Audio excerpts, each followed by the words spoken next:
என்னிடத்துல ரொம்ப ஆழமான ஒரு ஒரு ஒரு விசாரணை உண்டு.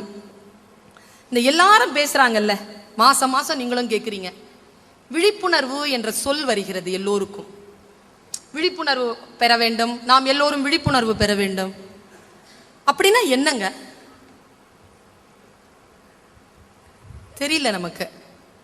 நான் போன வருஷமும் சொன்னேன், stay alert, be aware, speak up. இது அமெரிக்க நாட்டினுடைய மக்களுக்கு தந்திருக்கக்கூடிய, அரசாங்கம் தந்திருக்கக்கூடிய மந்திர சொல்கள். Be aware, stay alert, speak up. 3 சொற்கள். நீங்க இதை பாகுபாடு பண்ணி கூறு போட்டு பாருங்களேன். ஸ்டே அலர்ட், பி அவேர், எச்சரிக்கையாக இரு, விழிப்புணர்வோடு இரு. இந்த விழிப்புணர்வோடு இரு இரு இருங்கிறது எனக்கு புரியவே இல்லை. ஓஷோ ஒரு சின்ன கதை மூலமா அப்படி சொல்லிட்டு போயிட்டாருங்க. எனக்கு ரொம்ப பிடிச்சது அந்த கதை. அதை சொல்லிட்டு நான் முடிக்கிறேன். கதைதான், கதை அல்ல, கதை அல்ல. கதைகள் வடிவிலே நமக்குள்ளே செலுத்தப்படுகின்ற மருந்து, நம் நோய்க்கான மருந்து, ஔஷதம், அமுதம் என்கின்ற மருந்து. ஒரு இளைஞன் இருந்தான். இளைஞர்கள் இங்க நிறைய இருக்கிறீர்கள். ஒரு இளைஞன் இருந்தான். அவனுக்கு வயது 20-24 பயங்கர முறுக்கேறிய உடல். எப்ப பார்த்தாலும் வன்முறையிலேயே இருந்தான். சில நேரங்களில் நம்ம குழந்தைகள், ஒரு 20 வயசுக்குள்ள இருக்கிற குழந்தைகள், 25 வயசுக்குள்ள குழந்தைகளை சமாளிக்க முடியறது இல்லைங்க. அவ்வளோ வன்முறையாளர்களாக இருக்காங்க. சொல்ற பேச்சே கேட்க மாட்டேங்கிறாங்க. அவர்களை சமாளிக்கிறது ரொம்ப ஈஸிங்க. இல்லை, it is not easy. It is very simple, but it is not easy. ஈஸிங்கிறது வேற, சிம்பிள்ங்கிறது வேற. எளிமையானது, சுலபமானதல்ல. நகைச்சுவை உணர்வோடு அவர்களை தொட்டுவிட்டால் அவர்கள் விழுந்து போவார்கள். ஆனா அதுக்கு எங்க நமக்கு நேரம்? நம்ம குழந்தைன்ன உடனே நம்ம இப்படி இல்லை நிக்கிறோம், அவன் போயான்ட்டு போயிட்டே இருக்கிறான். நகைச்சுவை உணர்வோடு பெற்றோர்கள் அந்த வயது பிள்ளைகளை அணுகி பாருங்கள். இங்க பாருங்க, இந்த கதை பாருங்க, கதை தாங்க. நான் தான் சொன்னேன், இது கதை இல்லை. அவன் ரொம்ப வன்முறையாளனாக இருந்தான். ஒரு ஜப்பானிய இளைஞன், அவங்க அப்பா மன்னன். அவன் நேரம் அப்பாட்ட வந்து சொன்னான், அப்பா, இளவரசனா இருந்து போர் அடிச்சு போச்சு. I want to be a king, please quit your place. நீ வெளியேறு, நான் மன்னன் ஆகணும். அப்பா சொன்னார், அதெல்லாம் முடியாது, உனக்கு வயசு பத்தாது. பையன் சொன்னா, இங்க பார், நம்ம பரம்பரையில அப்பாவை போட்டு தள்ளிட்டு சிம்மாசனத்தில் உட்காரது ஒன்றும் புதுசு இல்லை, யோசிச்சிக்க அப்படின்னு போயிட்டான். மன்னனுக்கு கொஞ்சம் விழிப்பு வந்துருச்சு. செஞ்சாலும் செய்வான். பேச்சுவார்த்தை கூப்பிட்டான்.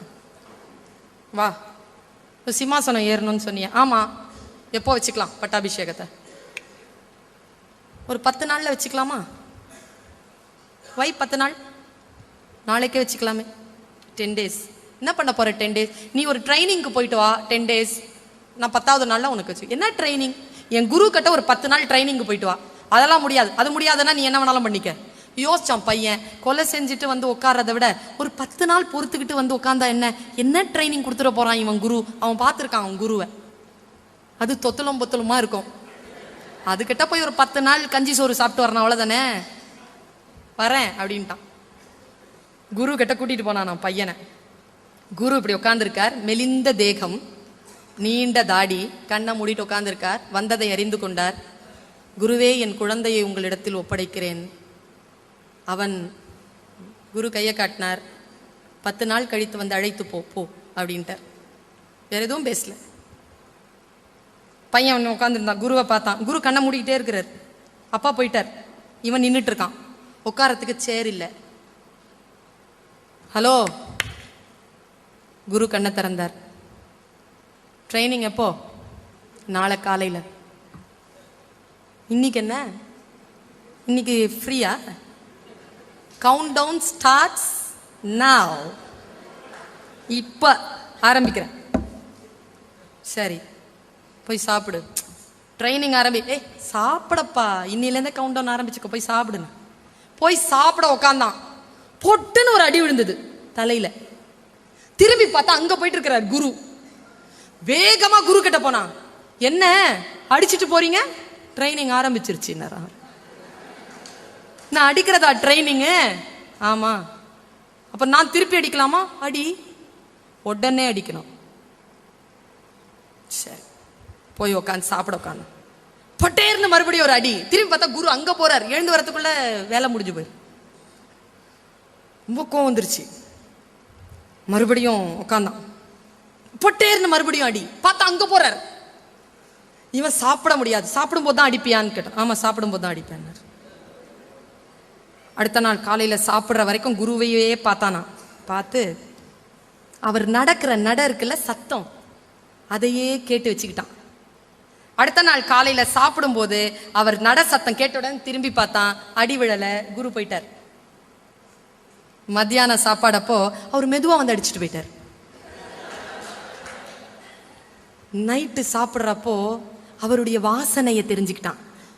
அவருடைய உடல் ஆடையின் சரசரப்பை அறிந்து கொண்டான். நைட்டு அவர் வரும்பொழுது அவருடைய வாசனையும் அவருடைய காற்றும் அவருடைய மூச்சு காற்றும் அவர் உடல் சரசரப்பும் தெரிந்து போயிட்டு திரும்பின உடனே அவர் போயிட்டார். நைட் அடி வாங்கலீங்க. அடுத்த நாள் காலையில சொன்னா, இரவு நான் அடி வாங்கல, நான் போலாமான்னு கேட்டான். இல்ல, இனிமேல் நீ தூங்கும்போது அடிப்பேன்னார். தூங்கும்போது இந்த பெற்றெடுத்த தாய்மார்களுக்கு தெரியும், இந்த குழந்தை பக்கத்துல தூங்கானா நாம தூங்க மாட்டோம், அந்த விழிப்போடையே இருப்போம். அதனால தான் ஓஷோ சொல்கிறார், பெண்மையை உணராமல் ஆண்களே உங்களுக்கு ஞானம் சாத்தியமில்லை. அவர் சொல்றார். அவர் சொன்னதுதான், நான் சொன்னதில்லை. இந்த விழிப்புணர்வோடு இருப்பது. ராத்திரியில அடி வாங்கி எந்திரிக்கிறான். இந்த மார்ஷல் ஆர்ட் கத்துக்கிறவங்க பக்கத்துல உட்காந்தாலே எழுந்திரிச்சு அடிப்பாங்க, பார்த்திருக்கீங்களா? இந்த கராத்தேல இருக்கிறவங்க பக்கத்துலயே போக கூடாது. தூங்கும் போது தொட்டால எழுந்திரிச்சு பட்டார்னு அடிச்சுட்டு தான் எந்திரிப்பானுங்களே. விழிப்புணர்வோடு படுத்திருப்பாங்க. இவன் அந்த விழிப்புணர்வை கொண்டு வந்தாங்க. தூங்குறான், ஆனா தூங்கல. அடுத்த நாள் நைட் அடிவாங்கலைங்க. நைட் அடிவாங்கல, எவ்வளவு பெரிய விஷயம். விழிப்பு வந்துருச்சு. அவன் சொன்னா, நான் போலாமான்னு கேட்டான். இன்னொரு ட்ரைனிங் பாக்கி இருக்கு. என்ன ட்ரைனிங்? இனிமேல் உன்னை பார்த்தா கத்தியால குத்துவேன்னார். ஐயோ, கத்தியால குத்தா செத்துருவேண்டா, சாவரத்துக்கு தானே அடிக்கிறது. அப்ப நினைச்சு பாருங்க, சாப்பிடும் போது இல்ல, எப்ப வேணாலும் கத்தி குத்து விழுவோம்னா அவன் எப்படி இருந்திருக்கணும்? அன்னைக்கு ஹோல் டேங்க அவன் அப்படி இருந்தாங்க, தீபம் மாதிரி இருந்தான், சுடர் விட்டு பிரகாசித்துக் கொண்டிருந்தான். குரு அவர் பக்கத்திலேயே போக முடியல. அன்றைய இரவு முழுக்க அப்படியே இருந்தான். அடுத்த நாள் கழிந்தது. அடுத்த நாள் வந்து சொன்னான், போலாமான்னு கேட்டான். ட்ரைனிங் முடிஞ்சது, ஒரே ஒரு நைட்டு மட்டும்தான் பாக்கி, இன்னைக்கு நைட் கழிஞ்சிருச்சுன்னா நீ போயிடலாம். என்ன சொல்லு? இனிமேல் நைட்ல தூங்கும் போது கத்தியால குத்துவேன்ட்டார். அவன் எழுந்திருச்சு ஒன்னும் சொல்லலீங்க. நல்லா ஞாபகம், வாரத்துல ஒரு நாள் வேக வைக்காத உணவை மட்டும் சாப்பிட்டு நான் வெஜிடேரியனை தவிர்த்து வாரத்துல ஒரு நாள் மட்டும் நீங்க மௌன விரதத்தோடையும் வெஜிடேரியன் ஃபுட்டோடையும் இருந்தீங்கன்னா நீங்க மனசுல என்ன நினைக்கிறீங்கிறது மூஞ்சில தெரியாது. எவ்வளவு பெரிய வரம் தெரியுமா அது? நம்ம விழுந்து போறது அங்கதானே. மூஞ்சிய பார்த்து கண்டுபிடிச்சிடறாங்களே இது யாருன்னு. அவன் முக குறிப்பை காட்டல, 4 நாள் அவன் பட்டினியா இருக்கிறான். முக குறிப்பை காட்டல, மனசுல நினைச்சிட்டான். என்ன சொன்ன? கத்தியால குத்துவியா? தூங்கும் போதா? அம்மாவனே, இன்னைக்கு நீ தூங்குடி, உன்னை குத்திட்டு நான் போறேன். இது என்ன பெரிய ட்ரைனிங்கா? தூங்கும்போது கத்தியால குத்துறேங்கிறது. இதுக்கு நான் சரின்னு வேற சொல்லணுமா? அப்பன் செஞ்ச சதியா இது? நீ இன்னைக்கு உயிரோட இல்லடி அப்படின்னு மனசுல நினைச்சிட்டு அப்படியே அவரை பார்த்துட்டே இருக்கிறான். இவன் நினைச்சானோ இல்லையோ, குரு வந்து நெஞ்சில உட்காந்துட்டார். உனக்கு எவ்வளவு கொழுப்பு இருந்தா நான் தூங்கும் போது என்ன கத்தியால குத்திட்டு போவேன்னு நீ நினைப்ப அப்படின்ட்டாரு. அப்பொழுது காலில் விழுந்தானாம் இளைஞன். குருவே, நான் மனசுல நினைச்சது உனக்கு எப்படி தெரியும்னு. குரு சொன்னார், விழிப்புணர்வோடு இருத்தல் என்பது உன் பக்கத்தில் யார் வருகிறார்கள் போகிறார்கள் என்பது மட்டுமல்ல, உன் முன்னால் நிற்கின்றவர்களுடைய மன ஓட்டத்தையும் வாசிப்பதுதான் விழிப்புணர்வு என்பது. அதை நீ புரிந்து கொண்டால் வாழ்க்கையில் நீ ராஜனாவதற்கான தகுதி உனக்கு இருக்கிறது என்ற அர்த்தம் என்று சொன்னார். நாம் அத்தகைய விழிப்புணர்வுக்கு செல்ல வேண்டும் என்றால் சில பல விஷயங்களில் வெளிச்சத்தை நம்முடைய ஆத்மாவோடு நாம் பாய்ச்ச தெரிந்திருக்க வேண்டும். என் சொல்லை நான் முதலில் தேடினேன், பிறகுதான் அறிந்தேன். அந்த சொல்லை சொல்லால் பின்பற்றி உங்களுக்கு சில சொற்களின் மூலமாக விளக்கத்தை தந்திருக்கிறேன். அதில் உட்பொருளாக நான் என்ன சொன்னேனோ, வல்ல இறைவன் அதற்கான பொருளை உங்களுடைய மனங்களில் விதைக்க வேண்டும் என்கின்ற இறை வேட்கையோடு உங்கள் அத்துணை பேரையும் மீண்டும் சந்திக்கும் வரத்தை இறைவனிடத்தில் கேட்டு வாய்ப்புக்கு நன்றி சொல்லி அமர்கிறேன். நன்றி.